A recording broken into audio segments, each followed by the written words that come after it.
Cette exposition est exceptionnelle parce qu'elle en fait, elle met en relation beaucoup de musées qui n'ont pas l'habitude forcément de collaborer, principalement donc, le musée d'art de Nantes avec le Palais Galliera, musée de la mode de la ville de Paris, pour créer un dialogue entre les peintures et la mode du XVIIIe siècle avec de véritables costumes anciens. C'est la première fois qu'un musée de type Beaux-Arts comme nous et un musée qui est un musée principalement textile, le musée de la mode Palais Galliera, collaborent au même niveau, je dirais. C'est-à-dire que la peinture n'est pas subordonnée à une histoire des formes de la mode, tout comme la mode ne vient pas simplement décorer un propos qui serait celui de l'histoire de l'art. Donc ça, déjà, en France, c'est très rare. Ça n'a jamais été fait à cette échelle sur le XVIIIe siècle. Exceptionnel aussi de par la qualité des pièces montrées, celles de Galliera, mais aussi musée du tissu de Lyon, et aussi une collaboration, là encore très exceptionnelle, avec le château de Versailles qui a accepté de nous prêter 10 œuvres, dont certains vraiment des chefs-d'œuvre rarement prêtés.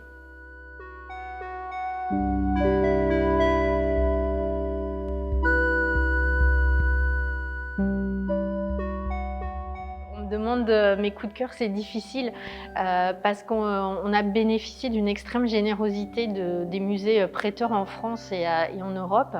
avec une espèce de liste au Père Noël au début,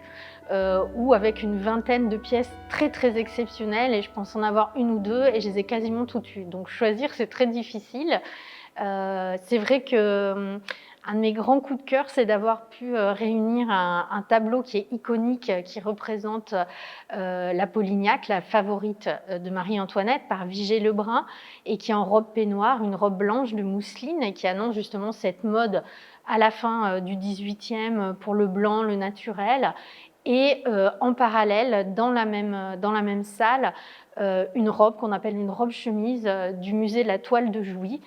qui est exceptionnelle parce qu'elles sont très peu à être conservées. On n'en a qu'une en France et peut-être même qu'une dans le monde entier. Donc il y a quelque chose de très émouvant de réunir ces deux pièces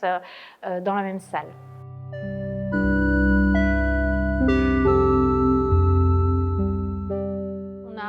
Une ambiance très intimiste sur laquelle joue la scénographie, mais c'est aussi une exigence de conservation. Ces pièces textiles sont beaucoup moins bien conservées que les tableaux, on en a beaucoup moins, et elles nécessitent des contraintes de conservation très fortes, notamment une lumière tamisée qu'on mesure en dessous de 50 lux, c'est une mesure de contrôle de la lumière, qui sont nécessaires pour pouvoir exposer ces œuvres sans les abîmer. C'est une exposition qui en met plein les yeux, ça c'est évident, mais qui a un discours sur la mode qui résonne particulièrement avec aujourd'hui, et quelque chose d'important pour nous,